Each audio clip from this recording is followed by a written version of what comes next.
Hari Om. On behalf of Chinmaya Mission Ahmedabad, Paramdham, it is my privilege to welcome you all to the first day of this Navashakti Fest. Today's day is dedicated to Ma Shailputri, the embodiment of faith. Chinmaya Mission was established in India in 1953 by the devotees of the world-renowned Vedanta teacher, His Holiness Swami Chinmayanand. Guided by his vision, devotees all around the world formed the nucleus of a spiritual renaissance that now encompasses a wide range of spiritual, educational, charitable activities englobing the lives of thousands in India and across its borders. Today, there are more than 300 centers worldwide which aim for the inner growth and transformation at individual and collective levels. Chinmay Mission Ahmedabad offers a wide array of Vedanta study forums for all age groups. This Navashakti Fest is conceptualized and presented to you by the Chinmay Yuva Kendra, the youth wing. It works with the motto of harnessing the youth potential through dynamic spirituality. Let us all now close our eyes and open our hearts to begin this auspicious day with a traditional invocation.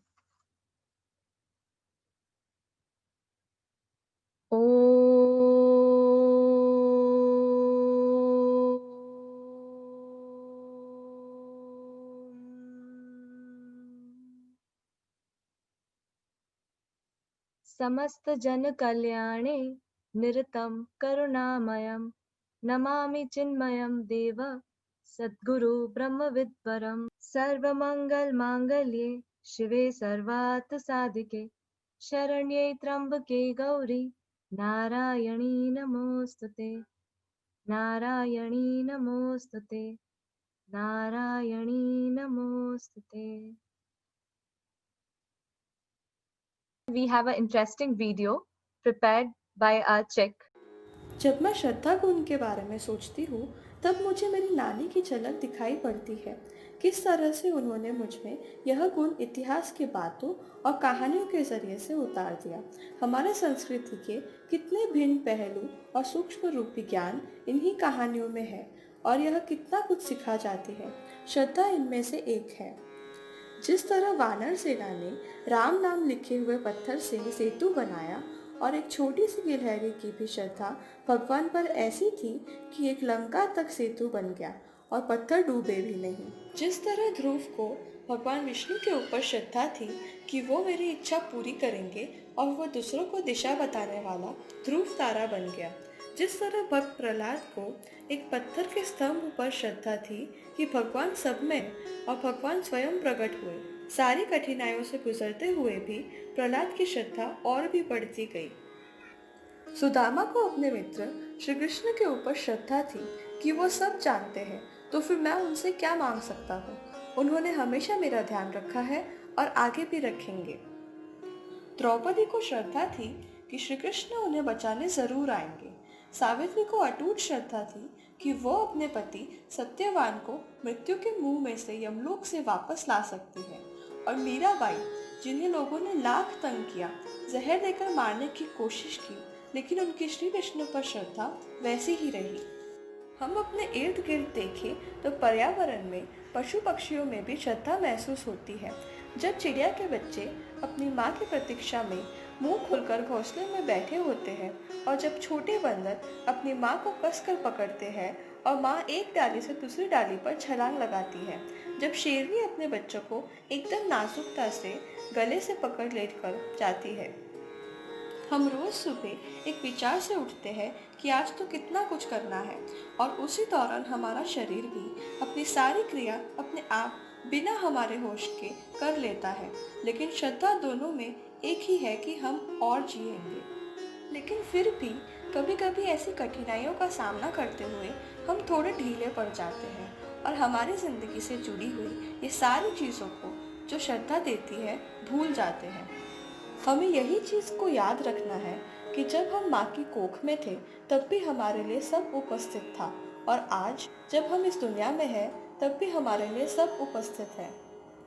हम उसी परम आनंद के हिस्सा हैं और उसी के खोज में हैं, तो डर किस बात का है।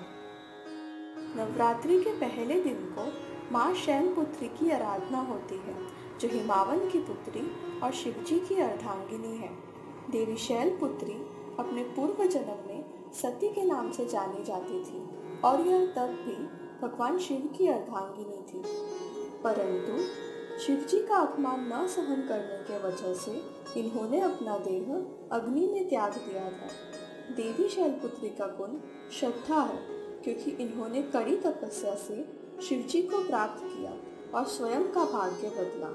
इस तरह हमें भी अपने दुर्गुणों पर श्रद्धा की मदद से विजय पाना चाहिए।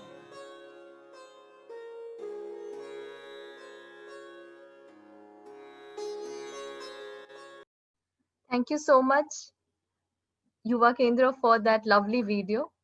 We will now move on to an inspiring talk by Kinnari Ben. I would not like to share much about her. Once you see her, I'm sure you will come to know more about her. She's going to express her thoughts on faith. Friends, Namaskar. Wish you all a very, very happy Shardiya Navratri. Due to this corona pandemic, we are not visiting temples and we are not even organizing Anushtan or Garba Mahotsav to celebrate the Navratri.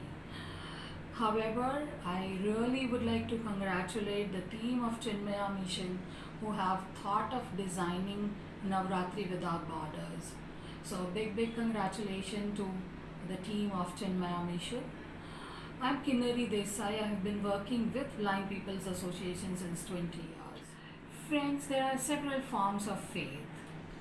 Faith means Vishwas, Shraddha, Bhakti, Astha. But faith could be in a teacher, faith in Guru, faith in relation, faith in the path that we have chosen for our life. Faith could be in our goals that we have decided for our life. Faith could be in probabilities. So there are several forms of faith. However, being a late blind person, when I joined BPA, I have come across an important side of faith. Friends, close your eyes for a minute and think about a person who is blind, a person who is using wheelchair, a mother who is walking with a child having severe disability. They're coming out of their houses, maybe for education, maybe for training, maybe for therapy, maybe for employment, and maybe for household tasks. They are using the same streets that we are using, and we all know how crowded they are and how chaotic they are. But they are navigating through. They are using the public transportation, and we all know how inaccessible our transportation is. On the top of it, our attitude towards the disability. They are navigating through the eyes staring at them. However, the smile on their face, right, and reaching at their destination without complaining anything. I think that's the faith for me. Let's think when we see them crossing the road, when we see them studying in a school, or when we feel them sitting beside us in the bus. What would be our first reaction? Oh my God, so pity, poor guy, बेचारा, पता नहीं क्या कर्म किया होगा पिछले जीवन में. All sorts of words coming in our mind. But we never think of the courage, the guts, the strength the person has, who is coming out of the four walls, to become independent, to become self-reliant, to be educated. But we cannot see that because faith and all these forms of faith are not tangible. The confidence, the optimism, the strength, and gratefulness, all this comes with the faith.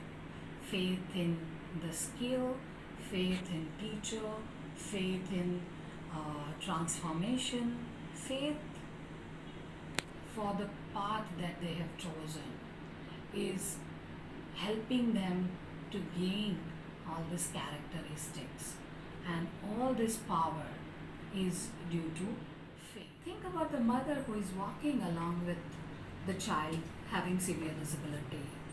She is protecting her child from all the evil eyes looking at the child, staring at the child. Think about her faith. Think about her faith in a therapist. Think about her faith in special educator. Think about her faith in child's development, because she wants her child to be independent, her child to be contributing and self-reliant.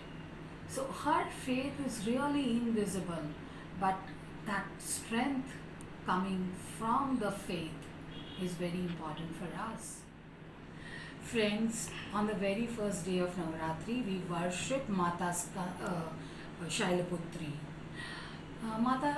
We all are aware about the story of Mata Shailputri, who protected a cow, who stood by the cow and fought for her and ensured that she has a safe and good life. Jivanda Diya Gai ko. We worship her and we bow down to her for her protective nature. The same way, I bow down to people with disabilities for their strength, for their courage, for their guts to come out of the four walls of their houses, to become educated, to become employed, and to become contributing members of their families. I also bow down to their parents for having trust in them, for hoping good for them, for faith, to have faith in them so that they can stand on their own legs and self-sustain themselves. So I bow down to their parents. I bow down to the professionals who are directly or indirectly helping parents and persons with disabilities to become independent, to become self-reliant, to empower them so that they can access their rights. They advocate for their rights. They show them the right direction. And I bow down to all these three very important pillars of disability sector so that we can lead life with dignity. So same way, the way we bow down to Mata Shailaputri, I bow down to these three important pillars of disability sector. I would now like to invite our storyteller, who will be taking us on this inspiring, enchanting, and divine journey for the next 9 nights. She mesmerizes with her words and guides us with her wisdom. Please welcome Brahmacharini Anupama Chaitanyaji. Hari Om. Thank you so much, Kinnariben. Kinnariben Desai is are connected with Blind Men Association since years, and I'm sure we could have not believed that she doesn't have physical vision, but the inner vision which she has is much, much, much higher than we have. So thank you so much, Kinnariben. We will proceed further with the story of the day. I hope I'm audible. Navashakti. Nava means 9. 9 is a complete number, as we all know a little bit about 9, I'm sure. So 9 is a complete number, and our culture does not have We don't pick up any number and say this is auspicious number unless it has a in-depth significance about it. So Nava means 9, complete number, and Shakti means energy, ability, capacity, all this put together is uh, Shakti. So Nava Shakti means energy in totality. My energy, your energy, all the energy put together, and much, much, much more than that, that total energy, which is what we are going to worship as Mother Durga during these 9 days of Navratri. Now, this total energy which we are talking about is so amazing that our ancestors have done complete study about it and flawless, and it's time tested. So there is no doubt about what they have come up with, because many people have walked the path and achieved the highest goal which a human being can achieve in their life. So this total energy does not have a form. I have form, you have form, but the energy per se, life per se, does not have a form. So it is not female, it is not male. The same energy we worshipped as Krishna, that same energy we are going to worship as Mother Durga during these 9 days of Navratri. So the most beautiful part of this scriptures and our ancestors have given us is that we can connect to this energy at every stage. I just need not call it just energy. It is much more than that, because I do have a physical form, I do have an intellectual form, I do a personality, I do have emotional personality, and all this put together, I can connect to the highest energy, the total energy. I need a form. When I have physical form, I need a form to connect with. I need emotion, some kind of relation, so I can connect to that highest energy. And I need some kind of concept so that I can connect to that highest energy.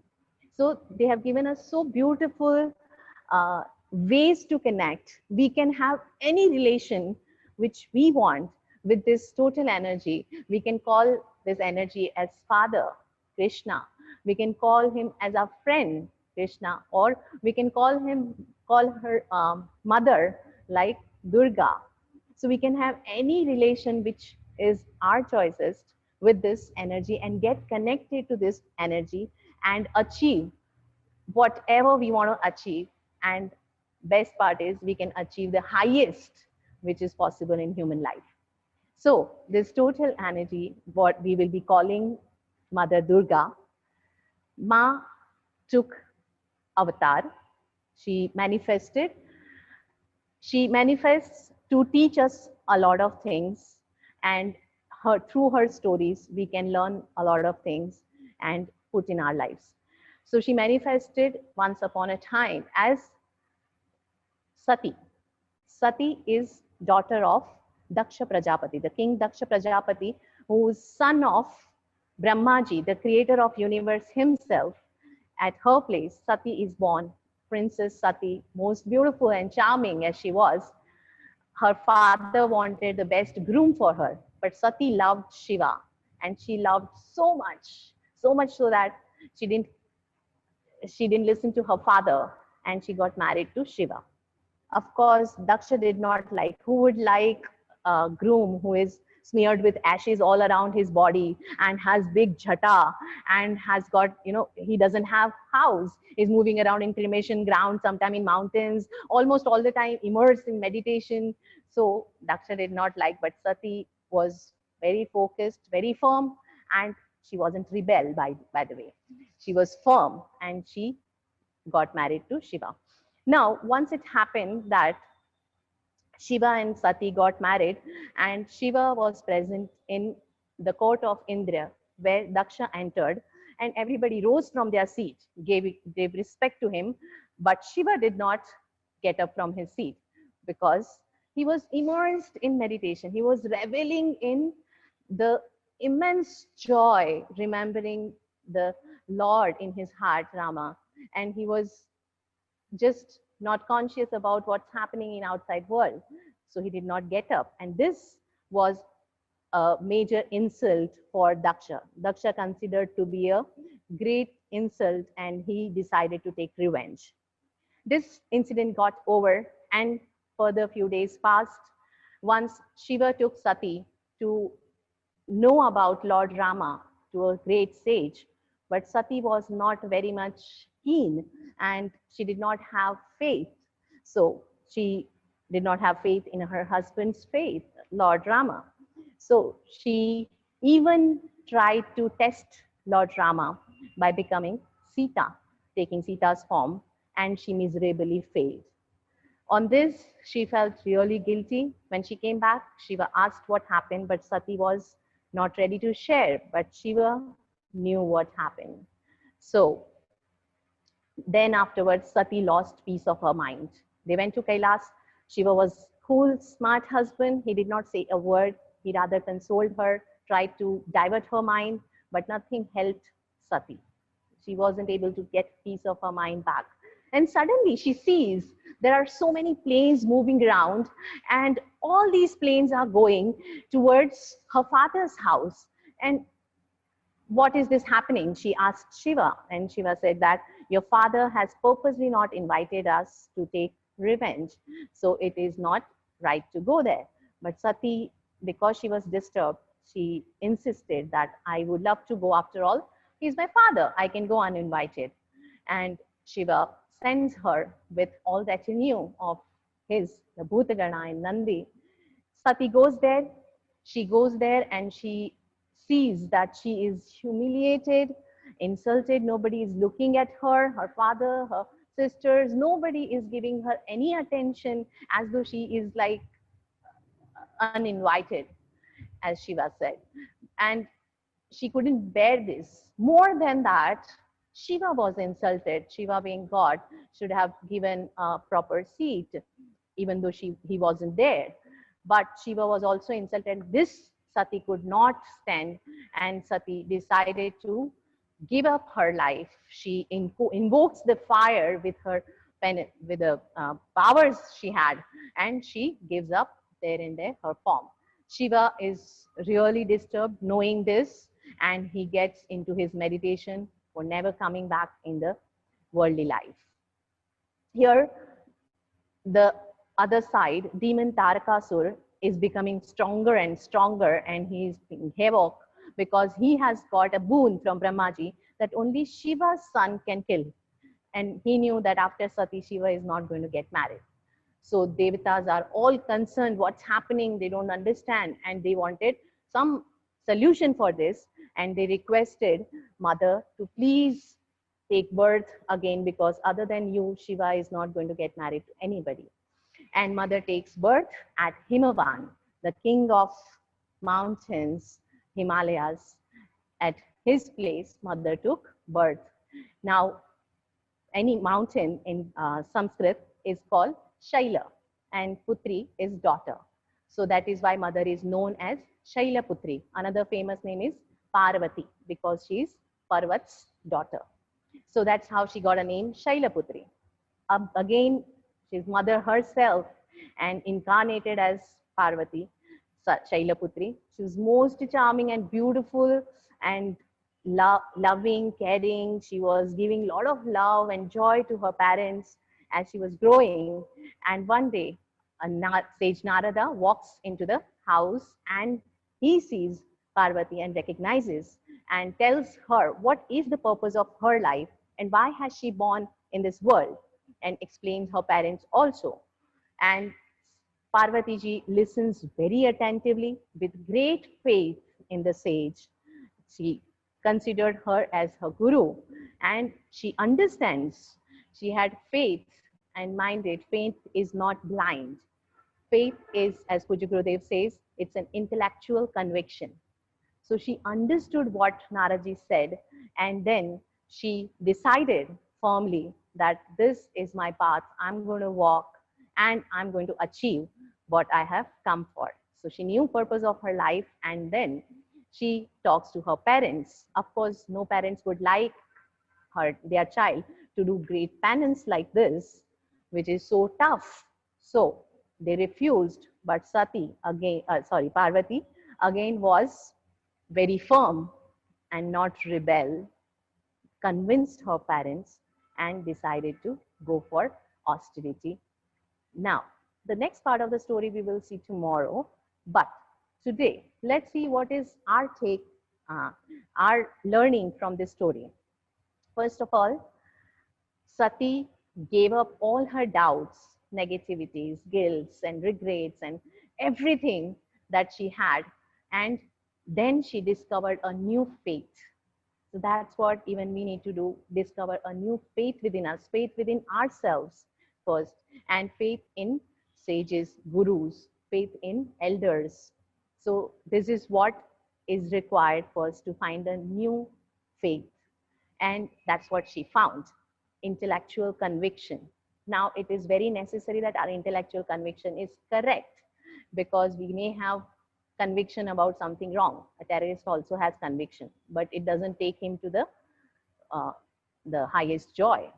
So that way, we must have right conviction, and right conviction can come from right person, the guru. Now, the question may arise, where should we go and find guru, and especially in today's time? So we don't need to worry, we don't need to go in search. If we become the student, sincere student, genuine guru will appear in front of us. That is the law of nature. So there is no, it's like mathematical calculation. There is no doubt about it. If we are genuine students, we start opening ourselves and we start learning from whatever situations we get in life, we definitely will get a right guru. So the guru is definitely required for us to guide. In any field, if you say, we need guru, we need teacher, because we don't know everything. We have to submit that. So we need that. Second is, she had immense faith in herself. She had faith in Guru, but faith in herself also was immense. When Naraji described what all austerity she has to do, tough austerity, she didn't even think once that I cannot do. She just didn't think anything like that. And so that faith in ourselves is very, very important. We can do whatever we want to. We can achieve whatever we want to. We do have all the energies and powers. We just need to know how to channelize them. So let us invoke this faith within ourselves. Let's pray to Mother that we are blessed with strong faith, faith which can move mountains, that kind of faith which Shailaputri had, that kind of faith. May we have faith in ourselves, in our gurus, in scriptures, and in the path which we are going to walk. So thank you so much. We will be seeing more of this tomorrow. Hari Om. Thank you so much, Anupama ji, for sharing with us that how obstacles are there when we have doubts and it deters our faith. And through the right guru and through right intellectual conviction, we can gain unshakable faith. Thank you so much. Shh. Do you hear that? I definitely hear something.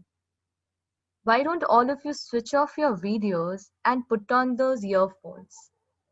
I think there is something that we need to tune into and listen. Nonsense. There is no life after delivery.